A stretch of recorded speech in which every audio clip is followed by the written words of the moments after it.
Lupita lay beside her, alternately sleeping and weeping, mother for hours before she finally fell asleep near dawn. As she lay awake, she felt numb with the pressure of the evil things that had happened to her in so short a time. When she'd asked Mama earlier if she and Salvador must leave so quickly, Mama told her that Uncle Antonio had arranged to get the money from the money lender first thing in the morning. Lupita shivered, thinking of the moneylender. She knew him by sight, a sharp-nosed man with cold, small eyes. See, Mama must pay him back on time. He would grab Papa's house in an instant and sell it or rent it to somebody else. To make payments, her mother must keep her job at the hotel the next oldest girl could leave school and begin to sell lottery tickets. The other one could quit soon, too, and take care of the small boy and the baby. The widow would not be able to look after the baby once he began to run about. Lupita sighed. They would not get much schooling now, none of them. She had liked school and had grieved when Papa told her she must leave and start earning money by doing errands for people. Her dream had to become a profesora, a teacher someday, but she'd had to put that dream aside.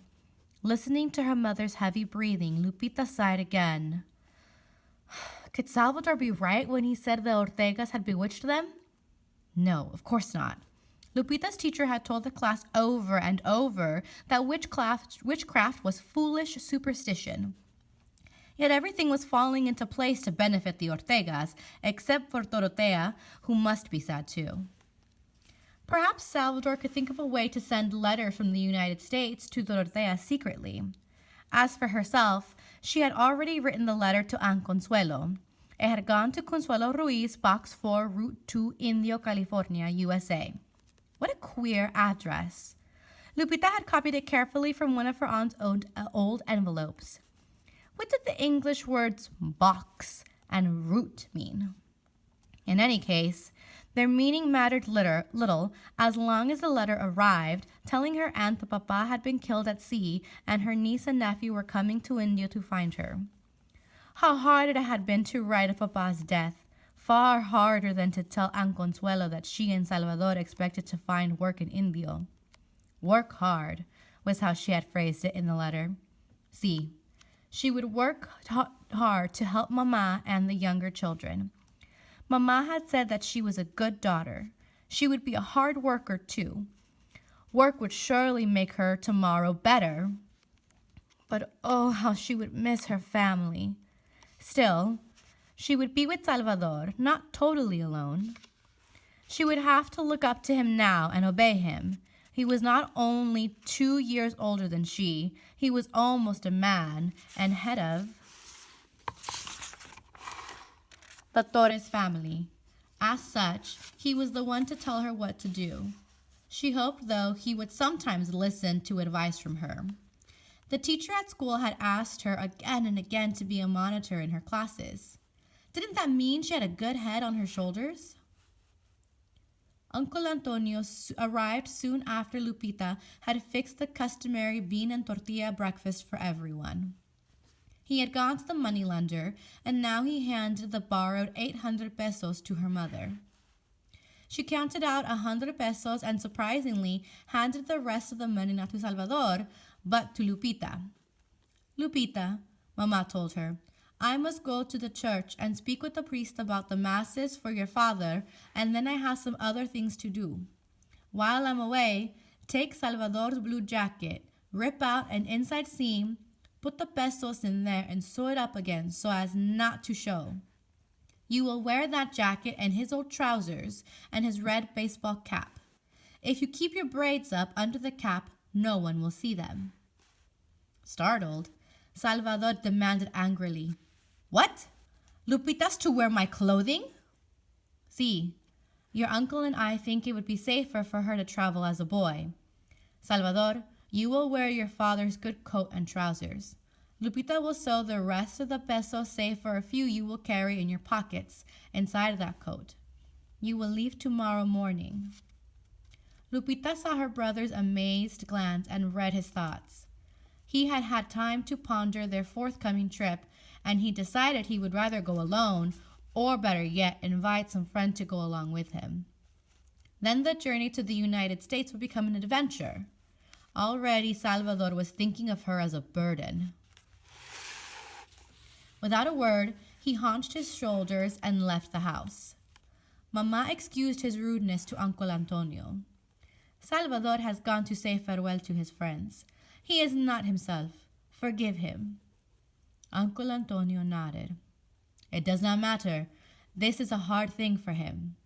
He smiled at Lupita. It is a hard thing for you also, little one. See, it will be hard. Lupita went to the bedroom where the family's clothing hung on nails. First, she took down Salvador's blue jacket, then Papa's black and white checked coat. She held the coat to her cheek for a moment, wetting it with her tears, before she came out to the living room with Mama's small sewing basket. There was no one in the room when she entered, except for baby Hernando, who was sitting on the floor sucking his thumb. Outside, her oldest sister was singing the same tune. Pon, pon, pon, tata, medicito parla pa. Though it tore at her heart, Lupita at once started to sew. When Mama returned that afternoon, she inspected Lupita's hiding place for the pesos.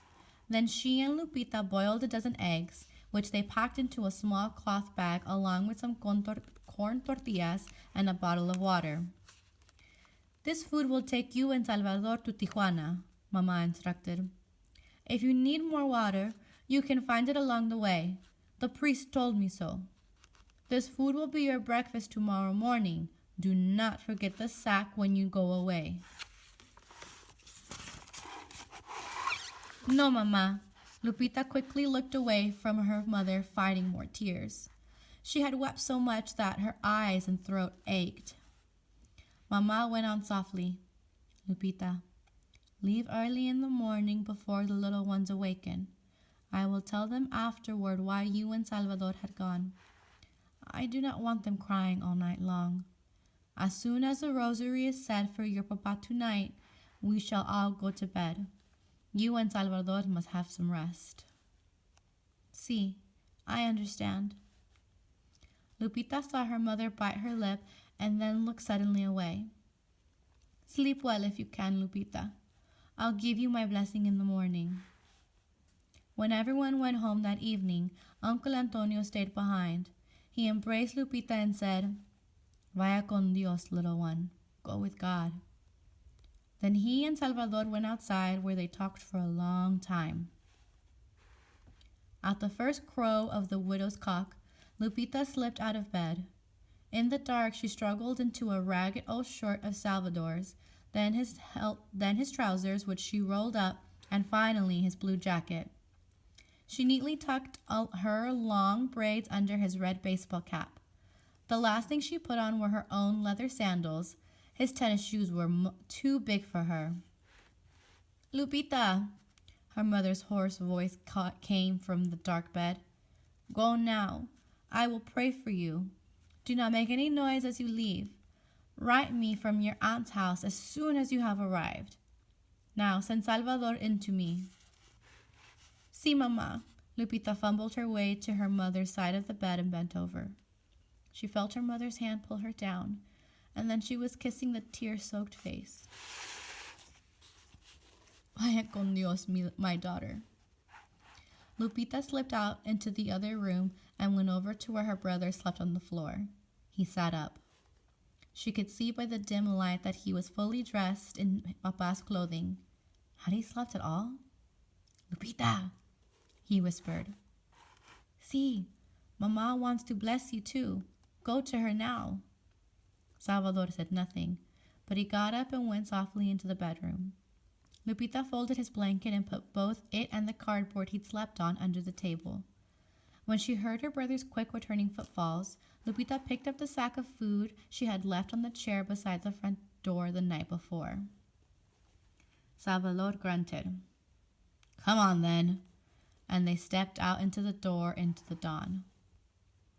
Closing the door silently after her, an exhausted, dry-eyed Lupita followed Salvador down the hill into the town. Go with God, Mama and Uncle Antonio had told her. Lupita looked up at the sky where a few late stars winked down at her. She wished she could believe that one was Papa's, and wherever she went, he would look down on her and bless and protect her. But that was only a pretty thought, made up for small children who would believe anything anyone told them. Lupita thought of calling out to Salvador to slow his pace, but she did not. Let him go through Ensenada ahead of her if he so chose. He was trying to show his courage by being her leader. Let him then. He needed to. When they passed through town, she could catch up with him. She pointed out to him that when she was supposed to be a boy too, and that he should behave towards her as if she were one. Some dogs barked at them as they went along the paved road leading north out of Ensenada, but that was the only attention they received. Crowing roosters and yapping dogs were the only creatures abroad at dawn today. In a little while, the town would start to come alive, and the fishing boats would sail out of the bay into the ocean. Perhaps Captain Ortega had already prepared La Estrella for another expedition, with a new man aboard to replace Hernando Torres. Lupita felt sure that Ortega wouldn't find anyone as good as Papa had been. Despite his feelings about Salvador, Ortega had kept Papa on his crew. That proved Papa was one of the best fishermen in port. At the north edge of town, just below the rich Chapultec Hill district, Lupita ran up to her brother with a tortilla and an egg taken from her sack. As they both ate, she asked, "How far is it to the United States?" It is 2 or 3 days walk to Tijuana. That is where the border is." He grunted and added, "I do not know how far it is in distance. Perhaps later we can get a ride in an automobile." "An automobile, Salvador?" "Sí, an automobile, silly one," he mocked her. "Why should we walk if we can ride? I'll call out to a car when we see one." "Mama and Uncle Antonio told us not to get rides in cars." Salvador laughed harshly. "They did not tell us not to either. I'll keep watch for a Mexican car. No gringo would pick us up, and if he did, how could we talk to him unless he spoke Spanish? One of my friends went to Tijuana once. He got a ride in the back of an old truck, driven by a Mexican. He was lucky. The truck went almost all the way into Tijuana." Lupita looked back at Ensenada, which lay under a soft white mist that had drifted in from the sea. "Don't look back," Salvador ordered her sharply. "Keep your eyes ahead and don't weep. Remember, you're a boy, my brother, not my sister. Walk beside me and do as I do." "I won't cry, Salvador." Walking beside him, she slipped her hand into his. He angrily jerked his away, but then a few steps later, he reached out and took her hand for a moment in his again. They walked along the paved road together, and after a time, Salvador pointed out the Todos Santos island offshore. Papa had sailed among them, and he had often spoken of them to Lupita. They were beautiful, but had no fresh water, so only sea lions and seabirds lived there. Lupita could spy some pelicans out fishing, diving awkwardly into the sea. How they plummeted straight down into the water! One would think they would be hurt by their furious impact with the sea, but no, they almost always came up with a fish in their beak. The pelicans worked hard to satisfy their needs. They thrived by effort. Why shouldn't she and Salvador? As she walked along the rising road that broadened the sea, Lupita's eyes smarted from the sharp brightness of the blue water and the white surf curling into the beach, many feet below. The sea was peaceful now, sunny and radiant. Looking at it below, she could hardly believe that it had been so cruel as to sweep Papa away. It could not be trusted. Lupita let out a deep sigh of sadness, asking herself if even the effectiveness of hard work could be trusted. Who knew what working in Yankee country would be like? If only she and Salvador knew the language, they would have an easier time. Lupita, do not sigh so much, chided Salvador. Boys don't do that. If you feel sad, curse, but don't sigh. Curse old Ortega if you want to. Call him every bad name you can think of. Sí, Salvador. As mid-morning arrived, several big gleaming tourist cars and a big bus traveling south to Ensenada passed them. Going fast on the good road, they whizzed by, the people inside not even glancing their way. 3 older model cars with Mexican license plates went by in the other direction, but none stopped at Salvador's signal. A green bus half full of Mexicans passed them next. When it had gone by, Salvador said, I wish Mama had told us to ride a bus. It would cost money we might need later, Lupita warned. Perhaps the next car going north will pick us up. Always Lupita mañana, Salvador muttered. The next car, a banged-up red sedan, went past them in a cloud of exhaust fumes. Salvador looked down at his sister and repeated, Mañana, mañana. But all at once, the red car made a U-turn and returned, stopping a distance ahead of them. A thick-set young man in a plaid shirt got out of the passenger side and gestured for Salvador and Lupita to come up to the car. They want us! Come on, Salvador said, and they both began to run. By the time they were at the car, the driver had got out too, also young. He was tall, thin, and wore a high-crowned straw cowboy hat. When Salvador and Lupita reached them, the tall one asked with a grin, Are you going to Tijuana? Sí, replied Salvador eagerly. And you want to ride, eh? Asked the heavy-set one. Por favor. Are you hoping to cross the border there? The tall one stepped nearer to Salvador. When Salvador made no reply, the heavy-set Mexican chuckled and told his companion, Of course they plan to do that. The driver laughed. Then you must have money with you. No, we don't have money. Salvador stepped backward, alarmed, while Lupita stood behind him, frozen with terror. The tall youth moved very swiftly. He hit Salvador in the face with his fists, caught him before he could fall, spun him around, and pinioned his arms behind his back. Salvador! Lupita shrieked. Ramon, look into the little one's pockets. I'll tend to this big one, ordered the tall fellow. Ramon, who stank of liquor, grabbed hold of Lupita's throat and held her tightly, but not so tightly that she couldn't breathe. Terrified that the baseball cap might fall off and reveal her braids, Lupita didn't resist as he reached down with the other hand and pulled out the pocket linings of the jacket she wore. Nothing here, he called to his companion. The bigger kid's got 4 pesos, that's all. Let the little one go. Whereupon Ramon gave Lupita a push that threw her on the roadside. A moment later, the tall fellow hit Salvador with an open-handed blow to the side of his head. Ramon, see what's in the sack with the little one's got with him, he ordered.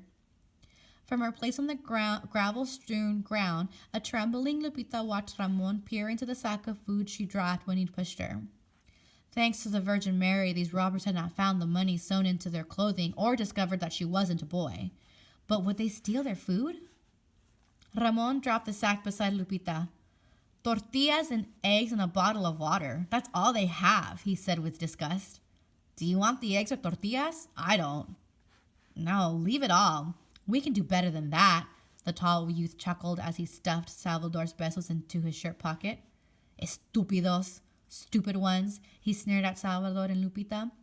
You'll never get across the border. You'll starve to death in Tijuana. Then he tilted his hat farther forward, got into the car, waited for Ramon, and drove off with a roar. Lupita was on her feet first. Salvador! Salvador! She cried softly, leaning on his shoulder. Did he hurt you? Salvador sat up, rubbing his jaw, and felt his head. Not much, but my jaw aches, and so does my head. Shall I help you get up? No. He got to his feet, and with clenched fist, he stared after the red car, still in sight further up the highway. First, he cursed the robbers and their fathers and mothers. Then he said, He didn't take Dorothea's knife. He didn't look in my belt. And Salvador, they didn't find the other pesos. Salvador! He was still staring angrily up the road. Lupita tugged at his sleeve until he glared down at her. Please, Salvador, I do not want to ride to Tijuana. It would be better to walk. When we hear a car coming, we can hide. Rubbing his bruised jaw again, Salvador only nodded as Lupita fell into stride beside him, and they once more started on their way northward. She stole a glance at his face as they walked along. It was sullen with helpless fury at all the bad luck that had befallen them lately. But at least Salvador still had his knife, something that meant as much to him as Papa's silver cross did to her. Though Lupita could never tell him, she wouldn't have been sorry if it had been stolen too. It might be protection for them, but it could also get Salvador and herself into much trouble in Tijuana and over there. She remembered something she'd overheard Papa say to Uncle Antonio. Papa had not liked Dorotea Ortega's gift to his son. He had said that a boy who carried a knife on his body carried the thought of using it in his head. All at once, Salvador spoke. If they had got all the money, we would have to go back, Lupita. We must see to it that no one ever robs us again. We are fortunate to have my knife. There may be robbers over there also. I am sure there will be. Ay de mi, Lupita told herself. Papa had been right. The knife was on Salvador's mind more than ever now.